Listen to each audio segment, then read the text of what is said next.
Ginawa ni Harry ang abot ng kanyang makakaya. Pumasok nga siya sa loob ng bahay nitong si Don Carlos.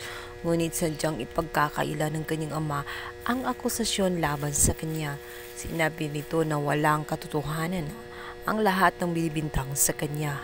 Hindi umano totoo ang hawak-hawak na marriage contract nga nitong si Annalyn. Ay award lang ang pagiging story maker, siguradong itong si Carlos ay top 1.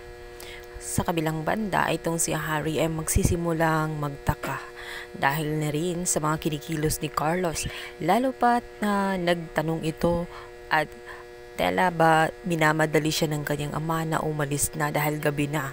Nagtaka rin siya kung bakit sinabi ni Carlos na wala doon si Lynette, gabing-gabi na saan ito nagtungo. Ang palisot naman itong si Carlos ay meron umanong binili itong si Lynette. Kit naman itong si Harry ay bakit gabing-gabi na kung saan siya lumabas, hindi ba't delikado sa labas. Maraming tanong si Harry at dito na ngayon nagsimulang tumaas ang boses nitong si Carlos. Sinabi niya rito kung nagdududa ba daw itong si Harry sa kanya at kung kinakampihan niya itong si Annalyn ay mabuti pa daw umano ay umalis na siya. Wala nang nagawa itong si Harry dahil sinabi na rin ni Carlos na walang bakanting kwarto at hindi siya pwedeng matulog doon. Kaya naman itong si Harry ay umalis na nga lang ng bahay. Subalit sa kanyang pagdaan sa may tindahan ay dito niya maririnig ang ibang kwento nitong si Arman kung saan nagsasabi nga dito na ito daw si Carlos at ang kanyang asawa ay nababaliw nga daw at naikwento nga rin niya na muntik itong tumakas at sinasabi naghihingi ng tulong sa kanya. Dito na ngayon nagduda itong si Harry na maaring may tinatago nga itong si Carlos at hindi ito nagsasabi ng katotohanan sa kanya. Kaya naman dito makapag-isip ng idea itong si Harry. At naisip nga ni Harry na nasa panganib itong si Lynette at nangangailangan ng tulong at kailangan meron nga siyang gawin. At dito nga ay sinubukan niyang tawagan itong si Carlos at nagkunwari nga siya na naplatang kanyang gulong at kailangan niya ng tulong. At ang kanyang kotse ay nasa malapit lang na tindahan. Agad namang pumunta itong si Carlos upang i-rescue kunwari itong si Harry. Subalit iba ang motibo ni Harry kundi umakyat sa taas ng bahay dahil may duda nga siya na nasa taas itong si Lynette.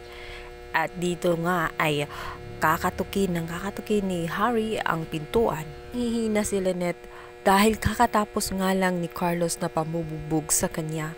Lupaypay na ang kanyang katawan ngunit nilakasan niya ang kanyang loob at sumigaw siya nang sa ganun ay marinig siya nitong si Harry. At nang makumpirma nga ni Harry na nasa loob itong si Tita Lynette niya ay agad siyang gumawa ng paraan.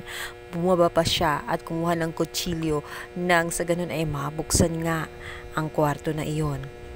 Agad niyang nakita at lumantad sa kanyang harapan ang kaawa-awang sitwasyon nga nitong si Lynette na kung saan nakagapos ang kamay at mga paa.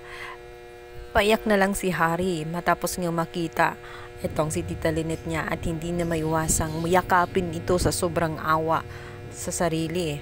At dito nga ay nagmamakaawa na nga itong si Lynette at tulungan siya nang sa ganun makalabas ng bahay.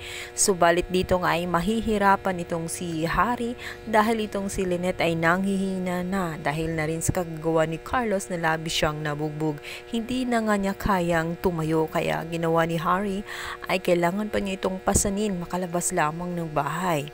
Subalit mukhang maaabutan nga sila nitong si Carlos dahil nalaman din ni Carlos at naikwento rin nitong si Chismosang si Arman ang tungkol sa batang si Harry na nagtatanong sa kanya. Itong si Carlos ay napaatras.